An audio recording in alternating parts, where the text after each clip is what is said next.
નમસ્કાર દર્શક મિત્રો, સમાચારોના સમાચાર ન્યૂઝમાં આપ સૌનું હાર્દિક સ્વાગત છે।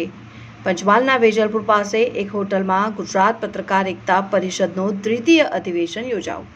આમ તો સમગ્ર વિશ્વમાં પત્રકારોના સંગઠન છે, પરંતુ સૌથી મોટું 5000 સભ્યોનું સંગઠન એકમાત્ર ગુજરાત એકતા પરિષદ છે, જે છેલ્લા 8 વર્ષથી ગુજરાતના નાના મોટા શહેરોમાં સારી રીતે પત્રકારત્વતા કરે છે।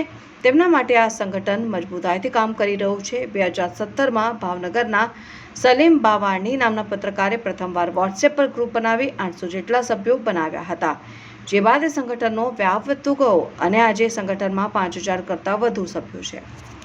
હાલ આ સંગઠનના અધ્યક્ષ લાલુભાઈ કાતરોડિયા ગુજરાતના તમામ પત્રકારોના હિતમાં પ્રવાસ ખેડી ચૂક્યા છે અને દર વર્ષે અલગ અલગ જિલ્લાઓમાં પત્રકારોને સંગઠિત કરવાનું કામ કરી રહ્યા છે। આ સંગઠન સિવાય પત્રકારો હંમેશા માથે ટેન્શન લઈને ફરતા હોય તે બાબતે ધ્યાનમાં રાખીને પત્રકારોના પરિવારનું પણ ધ્યાન રાખવામાં આવ્યું છે।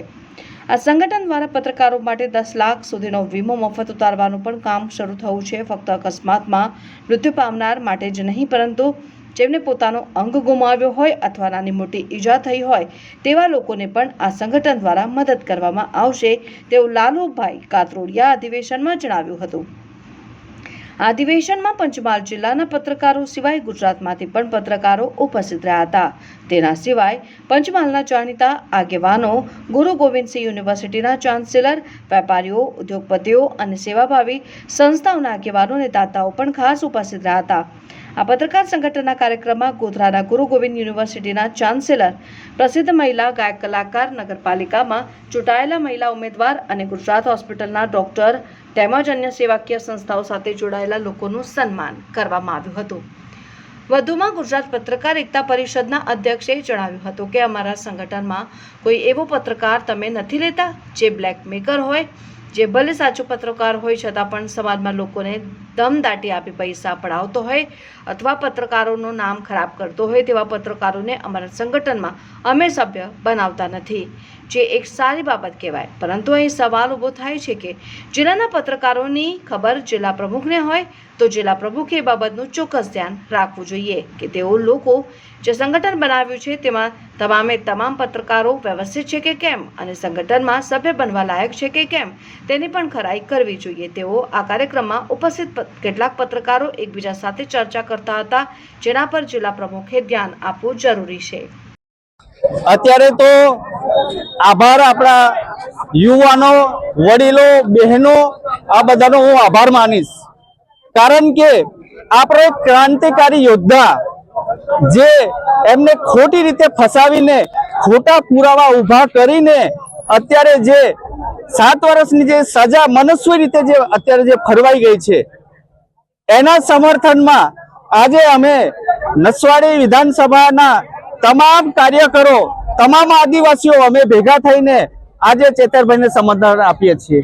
ઇતિહાસ સાક્ષી છે, જ્યારે ગરીબ અને આદિવાસી જ્યારે એક બને અને સંગઠિત બને ત્યારે સરકાર જો હેરાન પરેશાન કરતી હોય અને અમારા લોકોની સામે આંખ સાથે આંખ મિલાવવાની એમનામાં તાકાત નથી, એટલે ખોટા પુરાવા ઉભા કરીને અમારા આવા ક્રાંતિકારી યોદ્ધાઓને જે અત્યારે જેલના હવાલે કરે છે। ચેતરભાઈ શિક્ષણનો પ્રશ્ન હોય, આરોગ્યનો પ્રશ્ન હોય, 15 પેપરો ફૂટી ગયા, જે યુવાનોને નસીબ ફૂટી ગયું એના માટે જે લડત કરી છે, શિષ્યવૃત્તિની જે લડત કરી છે, જળ જમીન અને જંગલની જે લડાઈ લડી રહ્યા છે, અત્યાર સુધી કોઈ લડતા નથી। અત્યારે આપણા જે ચેતરભાઈ જે લડે છે અને અત્યારે સરકાર ખોટા પુરાવા જે ઉભા કરીને અત્યારે આપણા ચેતરભાઈને જે અત્યારે ખોટી રીતે જે ફસાવ્યા છે એના સમર્થનમાં અમે બધા ઉભા છે।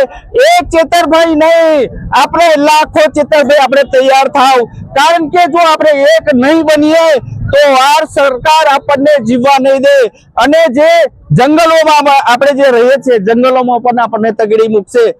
સંખેડા વિધાનસભામાં જે અત્યારે જે આ પડઘો જે પડ્યો છે છેક દિલ્હી સુધી પડવો જોઈએ।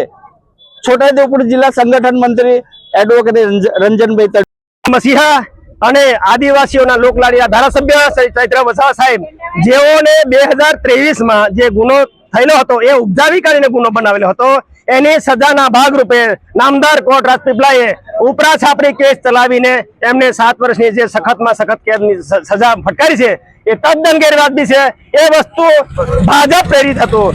જે દિવસે સાહેબને સજા થાય છે એ દિવસે નર્મદા, વડોદરા અને ભરૂચની ત્યાંની પોલીસ એડવાન્સમાં સાહેબ જેવા કોર્ટમાં હાજર થાય છે એના પહેલા તો દરેક નાકા ઉપર પોલીસ એડવાન્સમાં તે ગોઠવાઈ ગયેલી હતી. એનો મતલબ એ સાબિત થાય છે કે ભાજપને ખબર હતી કે આ દિવસે ચૈત્ર વસાવા સાહેબને જેલ થવાની છે. કમ એમને ખબર પડી ગઈ એટલા માટે જ એ લોકો ત્યાં એમને બંદોબસ્ત ગોઠવી નાખેલો હતો. ભાજપના પ્રમુખ વિશ્વકર્માજી તે દિવસે દેડિયાપાડામાં શાળા પ્રવેશોત્સવનો પ્રોગ્રામ હતો. એ પ્રોગ્રામનો એમનો શેડ્યુલ એવો હતો કે સવારના 6 થી સાંજના 6 વાગ્યા સુધી. પણ જેવું જ ચૈત્ર વસાવાને જેલનો હુકમ થાય છે એ જ વખતે વિશ્વકર્મા અહીંયાથી ઊભી પૂછડીએ ભાગી જાય છે. ભાઈ કમ ભાગો છો?